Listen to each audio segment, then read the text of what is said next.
My name is Mazhar. I belong from Gujranwala city. I am graduated from Sargodha University. I received my graduation degree in first VN. I am graduate and due to not getting a job, I am forced to do job of sweeper. Stenography भी आती है जी आपको? Stenography मुझे आती है कि हर मुश्किल के बाद आसानी है। तलीम से तो मुतमिन हूँ लेकिन ये सिस्टम से मैडम मायूस है हम। फर्स्ट डिग्री है मेरी, मैडम सारी तलीमी सनाद है, आप देख सकती हैं, चेक कर सकती हैं। अच्छे मेरा नाम ग्रेड्स है के तो साथ तमाम डिग्रीज इनके पास मौजूद हैं। मैं तो ग्रेजुएशन की है, मैं इसके अलावा सोच रहा हूँ कि मैं आगे एमए में भी वो अप्लाई कर। अस्सलामुअलैकुम नाज़रीन, इस टाइम मैं मौजूद हूँ लाहौर के इलाका लिबर्टी में, जहाँ पर एक नौजवान झाड़ू देता दिखाई दे रहा है। कहने को तो ये एक सफाई वाला है, लेकिन इसके दिल और इसके दिमाग के अंदर क्या चल रहा है, हर वक्त किस परेशानी का शिकार है।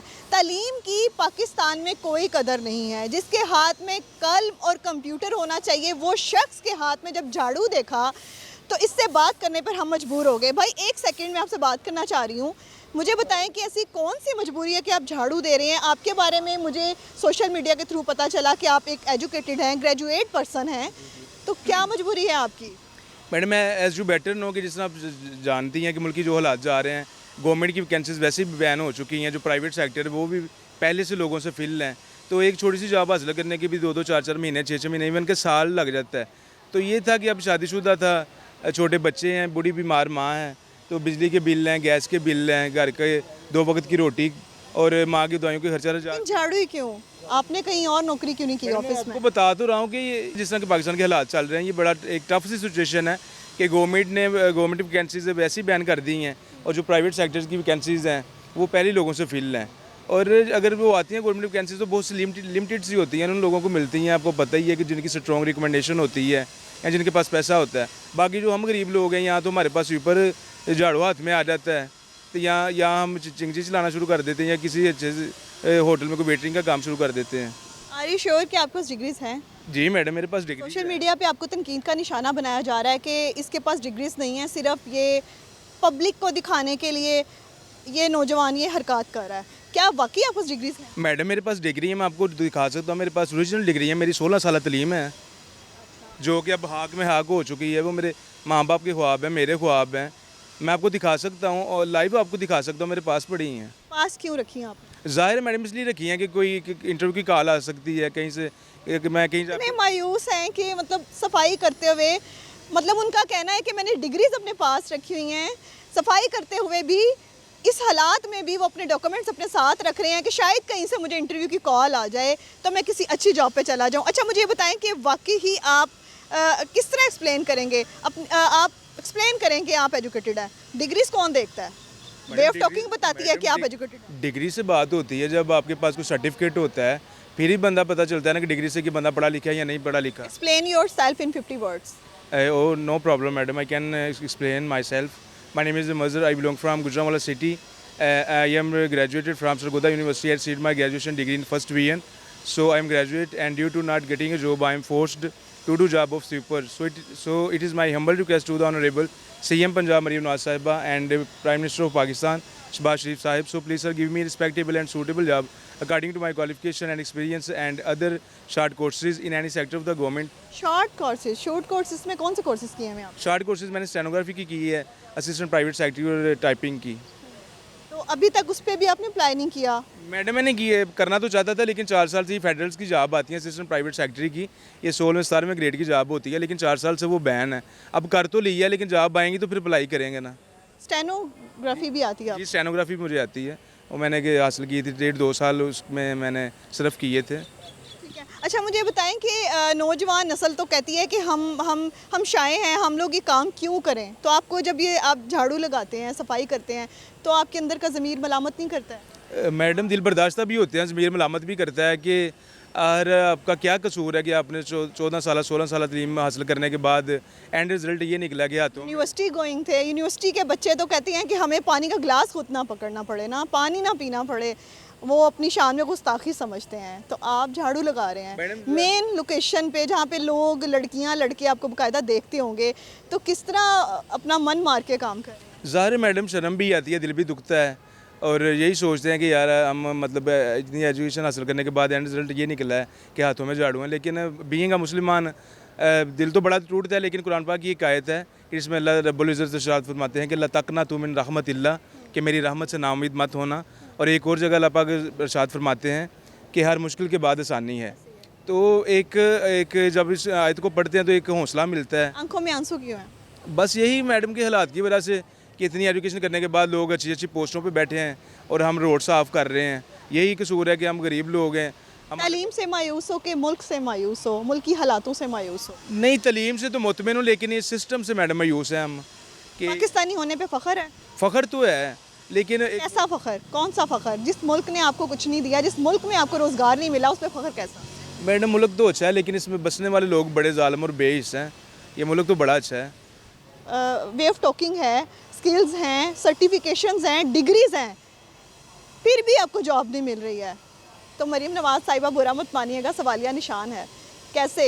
मतलब एक शख्स है, अगर उसका मेडिकल भी कराया जाए तो वो इस टाइम बज़ाहिर तो फिट है, उसके अलावा फिर उनकी लैंग्वेज भी है, सर्टिफिकेशंस हैं, स्टेनोग्राफी है, टाइपिंग है, ग्रेजुएट हैं वो, तो कैसे नहीं उनको जॉब मिल रही? क्या हालात हैं? अच्छा मुझे बताएं, आपकी फैमिली में कितने लोग हैं? मैं हूँ, मेरी वाइफ है, 2 बच्चे हैं, एक बूढ़ी बीमार माँ है और 1-2 हमारे छोटे बहन भाई हैं। तो जब आप अप्लाई करने गए WMC में तो उन्होंने आपको अच्छी जॉब ऑफ़र, अच्छे डेजिग्नेशन पे ऑफ़र नहीं किया? नहीं मैडम, ये होता है कि कोई भी अच्छी जॉब के लिए आपको पता है यहाँ तो वेट करना पड़ता है, यहाँ को एक सिफारिश की ज़रूरत होती है। तो जब मैंने पूछा तो उनके पास कोई अच्छी जॉब नहीं थी, तो घर की जिम्मेदारियाँ थी मुझ पर, ज़ाहिर है खुद कफ़ील हूँ, मैं कमाने वाला हूँ, तो मैं कब तक वेट करता। तो इसलिए मुझे कोई जॉब नहीं मिल रही, तो मैंने कहा सेंट्री वर्कर ही मुझे आप रख लें। तो उन्होंने कहा जी आप आए हैं तो अगले दिन आप झाड़ू पकड़ें, ये आपकी ड्यूटी है। तो मैंने करना शुरू कर दिया। आप मुझे अभी ऑन कैमरा अपनी डिग्रीज दिखा सकते हैं अगर आप बुरा ना माने तो, क्योंकि देखें हमें आप पे यकीन है, लेकिन पब्लिक जो है उसको एविडेंस चाहिए होते हैं। बहुत से लोग हैं वो सोशली जब देखते हैं इंटरव्यू तो उनको पोस्ट में वो कमेंट करते हैं कि हमें कैसे पता है बंदा एजुकेटेड है भी है कि नहीं, डिग्री है। क्या आप लाइव मुझे अपने सर्टिफिकेट्स मैं दिखा लाइव सकते हैं? आपको अपने सारे सर्टिफिकेट दिखा सकता हूँ सारी। आप मुझे अभी दिखाएं, हम अभी देख लेते हैं। अभी उन्होंने कहा कि मैं आपको अपने सर्टिफिकेट्स दिखाता हूँ, डिग्रीज दिखाता हूँ। ज़मीर मुतमईन नहीं होगा इनका, काम तो वो कर रहे हैं, मेहनत कर रहे हैं, रोज़गार जो है बच्चों की को पालने के लिए ज़रूरी होता है, लेकिन उनका मन मर चुका है। इस पाकिस्तानी होने के नाते वो शुक्र भी अदा कर रहे हैं, फ़ख्र भी कर रहे हैं, लेकिन फ़ख्र कैसा? कौन सा फ़ख्र जिसमें उनको यहाँ पे रहते हुए अच्छा रोज़गार तक ना मिला, तो वो कैसा फ़ख्र कर रहे हैं? जी इन्होंने अभी ये डिग्रीज दिखाई हैं। मेरे पास डिग्री है, मेरी मैडम सारी तलीमी सनाद है, आप देख सकती हैं, चेक कर सकती हैं। अच्छे ग्रेड्स के साथ, अच्छे ग्रेड्स के साथ, ग्रेड ए बी के साथ इन्होंने बाकायदा इंटरमीडिएट, ये है इनका मैट्रिक, और ये साथ प्रॉपर ग्रेजुएशन की डिग्री है और बाकायदा सर्टिफिकेट्स भी हैं। ये बाकी मेरे कैमरा मैन अगर दिखाते चले जाएं, बाकायदा इन्होंने इंटरमीडिएट बोर्ड, ये तमाम डिग्रीज इनके पास मौजूद हैं। जो सोशल मीडिया पर इनको तनकीद का निशाना बना रहे हैं उनके लिए ये जवाब बहुत अच्छे से उनको मिल गया कि वो शख्स जो है वो ड्रामा नहीं कर रहा है, बाकायदा तौर पे वो मजबूर इंसान है जो अपने घर का चूल्हा जलाने के लिए झाड़ू फेरने पर मजबूर है। छोटे छोटे बच्चे हैं, बीमार बूढ़ी माँ है जिसके लिए वो मेहनत तो कर रहा है, लेकिन उसका ज़मीर मुतमईन नहीं है। वो पढ़ा लिखा इंसान है, सिर्फ डिग्रीज ही नहीं बल्कि स्किल्स भी हैं, लैंग्वेज भी है, उसके बावजूद हमारे लाहौर शहर में वो इस टाइम खड़ा हमें मजबूर होकर ऑन कैमरा अपनी ये सारी चीज़ें बता रहा है। ये उन नौजवान लड़कों के लिए, लड़कियों के लिए मैसेज है जो घरों में बैठे हैं, मेहनत नहीं करते, माँ बाप के पैसे पर पल रहे हैं। उनको एक अच्छा पैगाम है कि मेहनत करें, घर से बाहर निकलें। और गवर्नमेंट हुकूमत पंजाब CM मरीम नवाज़ साहिबा को ये रिक्वेस्ट है कि प्लीज़ ऐसे लोगों को देखें जिनको आपकी ज़रूरत है, जिनको आपके इदारों की ज़रूरत है। आप क्या पैगाम देना चाहेंगे गवर्नमेंट को, क्या रिक्वेस्ट करना चाहेंगे उनको? मैं ये रिक्वेस्ट करना चाहता हूँ कि स्पेशली मरीम नवाज़ साहिबा से कि उनको चाहिए कि एक ऐसी स्ट्रेटजीज़ तैयार करें, ऐसी पॉलिसीज़ मुरतब करें, ऐसे इनिशिएटिव लें कि जिसमें मेरी तरह के नौजवान जो हैं उनको ज़्यादा से ज़्यादा रोज़गार के मौके मैसर हों और वो सड़कों पर ज़लील ना हों। अपने बच्चों के लिए क्या मैसेज बना रहे हैं, क्या स्टोरी छोड़ के जाएंगे? बच्चे क्या सोचते होंगे? पूछते नहीं हैं पापा आप क्या काम करते हैं, आप तो पढ़े लिखे हैं, अच्छी स्किल्स हैं, बोलते भी अच्छे हैं, सवाल नहीं करते? अभी बच्चे छोटे हैं, कोई 2 साल के हैं, अभी उनको नहीं शऊर नहीं है। फैमिली में कोई आपसे पूछता हो?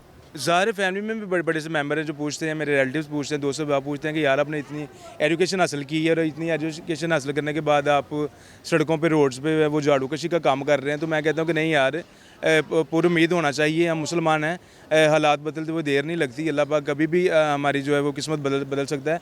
बल्कि मैं तो ग्रेजुएशन की है, मैं इसके अलावा सोच रहा हूँ कि मैं आगे एमए में भी वो अप्लाई कर दूँ। एमए का क्या करेंगे? आपके बीए ने आपको कौन से चार चांद लगा दिए हैं? एमए करके क्या करेंगे? बस मैडम मेरा शौक है, वो अल्लाह पाक पे भरोसा रखना चाहिए। अल्लाह मुसब्बल उसबाब है, कोई ना कोई बेहतर सबब ज़रूर पैदा करेगा। जी, उनकी वो पुरुमीद हैं और वो उस उम्मीद के साथ आगे भी पढ़ना चाह रहे हैं कि शायद उनका अच्छा वक्त आ जाए, शायद उनको कोई ऐसा मुआवजा हो जाए कि उनके हाथ से झाड़ू छीन के उनको कलम और कंप्यूटर थमा दिया जाए और वो किसी अच्छी जॉब पर बैठ के रोज़गार अपना चला सकें, अपने बच्चों की रोटी कमा सकें।